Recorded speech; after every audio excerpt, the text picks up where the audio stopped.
All right. So you can have the paper from yesterday to kind of help you remember like your Windows settings and things like that. But what we're doing here, and it says in the instructions, we're going to sketch the two polar equations. So the two curves, we want to sketch them together. You should be able to do this without the help of the calculator. You should be able to give a generic sketch approximately. You know, it's not going to be perfect, but you should be able to do that. And we'll go through the first one together. And then using a graphing utility, so using your graphing calculator, we're going to find the intersection points. So I'm going to refresh your memory and I'm going to go through in polar mode and we're going to watch it graph, and that will check that we graphed it correctly by hand. And we'll be able to count how many collisions there are, how many intersections there should be. So then we'll change it back to function mode in the calculator and graph the equations and find the intersections that way. And then it says, confirm your intersection points without a calculator by setting the curves equal and showing the supporting work to find solutions if possible. Okay, so that's saying like do the algebra work to check it by hand. Okay, if possible. So not all of them will that be the case. So I'm going to go through this first one with y'all. We'll go through this process. Okay, so the first thing I want to do is sketch this graph. What is this first shape? If it's r equals 4 sine of 2 theta, what shape will that be? Okay, so that one's going to be a rose. Okay, so I'm gonna jot this down on the side. I'm gonna say, okay, this is a rose. Okay, with a petal length of 4. And how many petals will there be? 4 petals, because remember, if it's even, we double it. So 4 petals, 4 units long, and it's sine. So what does the sign tell us about our rose? Right. So remember, to figure out where the first petal should be drawn, what do? 90 divided by n. N is the 2. So that is, so 45 degrees is where the first petal should be drawn. Okay, at 4 units long. So from the pole, I come out, each circle here, you can see how they've scaled it. Each circle is a half. So I'm going out to the 8th circle at 45 degrees, and that's going to be the end of the first petal. Okay, and then the spacing between petals, if there's 4 petals and they're all evenly spaced, they're going to be 90 degrees apart, right? So that means the other end of this petal would be here, here, and here. Okay, so I'm going to try and sketch my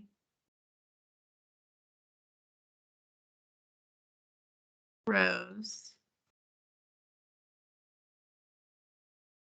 And this is a sketch, so it's not going to be perfect. That's okay. About like that, right? Is everybody okay with that?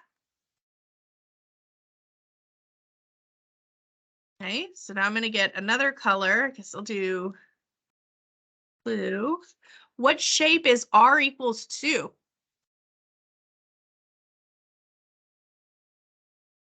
That's a circle, and it's not your typical circle because there's no theta, there's no sine or cosine. So what is special about this circle? It's centered at the pole, right? And it's just a radius of 2. So that means I'm just going to draw a circle along the 2.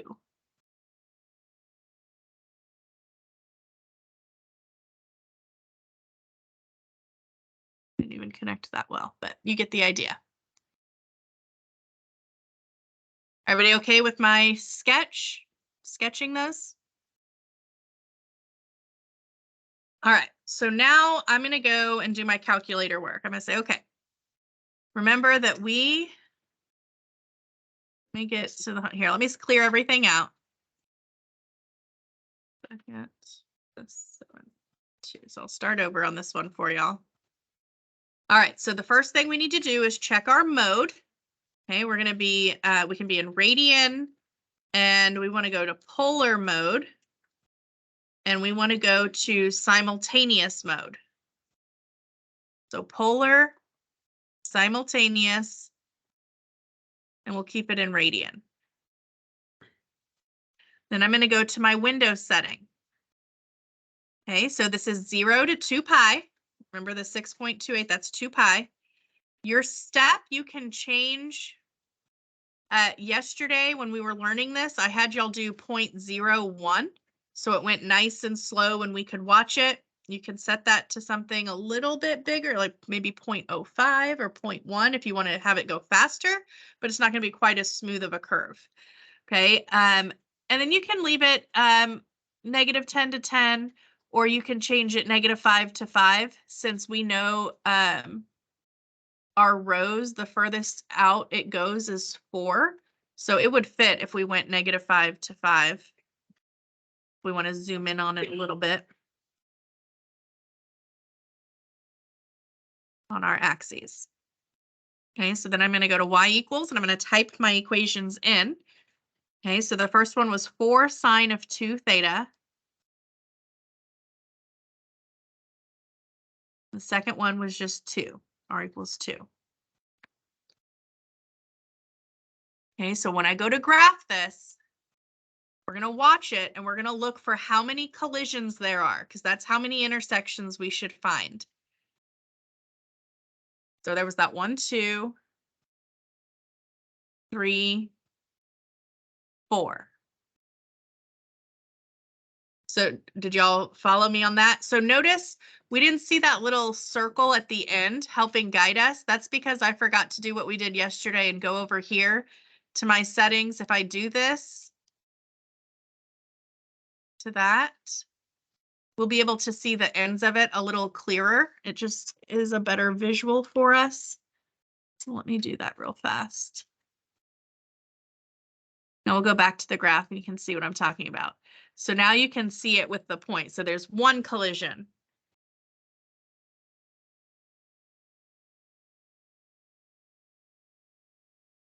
Two collisions. Okay, so as it goes through the other quadrants, they don't intersect here. It's going to be once it loops back around into quadrant 3. We saw the third collision. So there it is, third collision.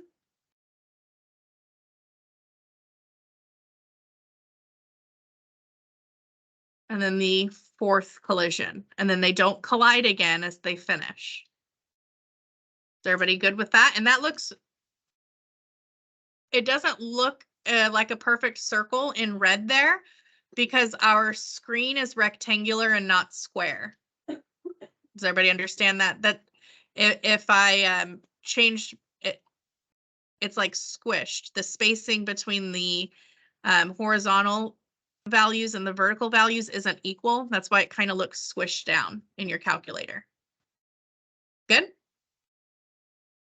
Okay, so 4 collisions. So I'm going to write on my paper, I'm going to say, okay, I know there are 4 collisions. Oh, that is very thick.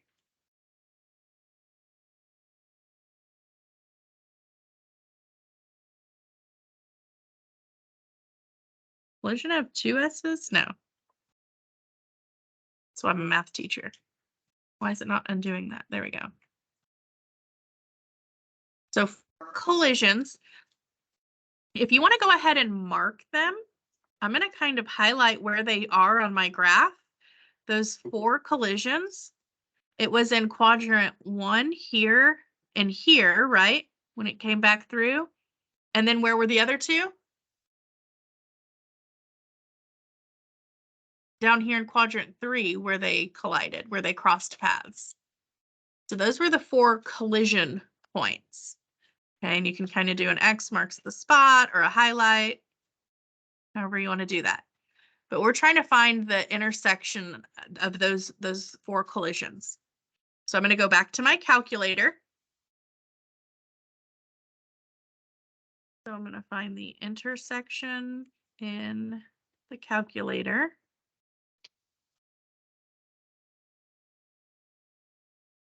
And I'm going to go ahead and write, there should be four ordered pairs, because I just saw that there's 4. Okay, so in my calculator, I'm going to go back to mode, and I'm going to go back to function mode. So check my window now. I need to go 0 to 2 pi for x.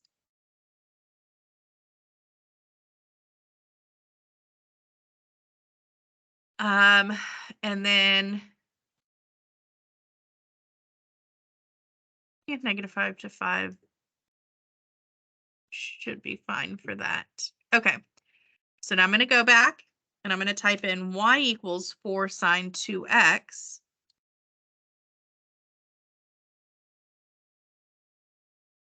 And y equals 2.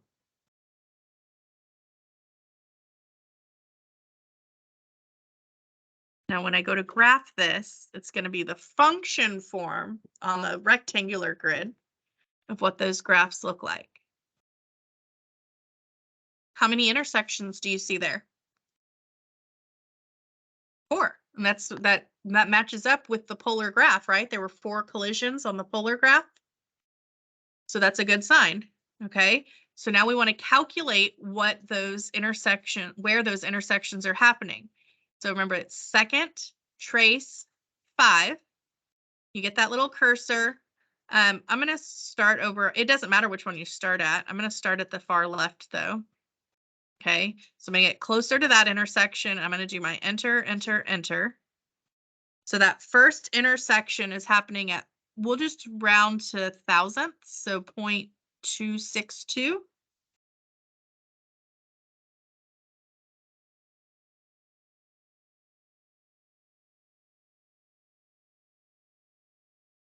Okay.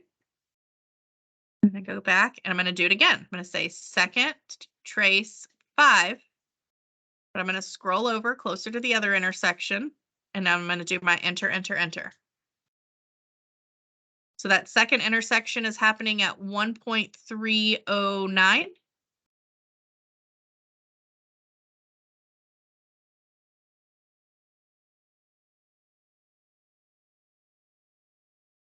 And I'm going to go back and find the next one. And you can scroll over first or after you do the second trace 5. It doesn't matter.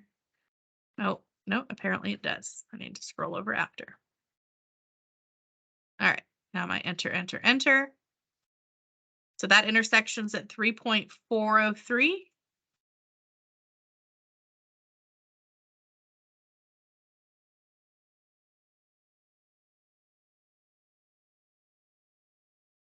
And then last but not least, that last intersection, get closer to it and do your enter, enter, enter. 4.451.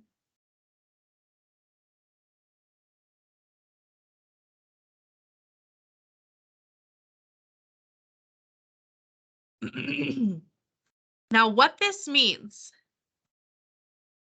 when we went to plug that equation in function mode, we didn't transform it to rectangular form, right? We just changed the theta to an x and the r to a y. So we weren't actually converting rectangular to polar form when we do this. It's just using the calculator to come up with these coordinates. And we're in radians. So this x, our x was in 0 to 2 pi radians. This is a radian value, okay? And this is the R value. You can see these intersections are all happening on the circle, obviously at 2 units out from the pole, right? Because that's the only place the circle exists. Okay, so the 2 is like the R value here. And then this X value that you got, that's the theta value. That's the angle in radians where that collision is happening. So if you want to make a note of that or something, that is the angle measure. And that is the R value, the distance from the pole. of those X marks the spots that we marked. Now, it said to check algebraically, check without the calculator by hand. If we're looking for points of intersection of two equations, we're looking for where they're equal to each other, right? So we're going to set these equations equal. Well, if r is 2 and r is 4 sine 2 theta, I just set these the right sides equal to each other, right? So if I'm going to check this, I'm going to say, okay, 4 sine of 2 theta is equal to 2. Now this is just a solving trig equations. This is what we tested on last unit. This is bringing it all back together. It all goes together. Okay, so if I want to solve for theta, I'm going to isolate sine of 2 theta. So I'm going to divide the 4 over to the other side. So that becomes 1/2 over there, right? When I divide by 4. Right? Now, remember when we talked about if you've isolated a double angle and you don't use the identity to solve this, you just go ahead and answer, well, where is sine 1/2? And then I'll divide out the 2. Do y'all remember doing that? Do y'all remember that we had to expand our interval where we're giving the solutions? So instead of giving solutions from just one rotation, because of that 2 there, we're going to give the solution for 2 rotations, so up to 4 pi.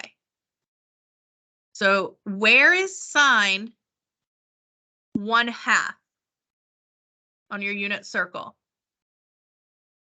At pi 6, that's in quadrant 1, and where else is sine positive 1/2? Yeah, in quadrant 2 at 5 pi 6. And we're doubling, we're going to go around again. So if I come back to quadrant 1, what is that angle going to be? 13 pi 6. Good. We're adding a full circle to the pi 6 and the 5 pi 6 is what we're doing. Okay, and then, okay, so then I divide out that 2 from everything to get the theta angles. And that would become pi 12ths, 5 pi 12ths, 13 pi 12ths, and 17 pi 12ths. You don't recognize it because you don't know these as decimals.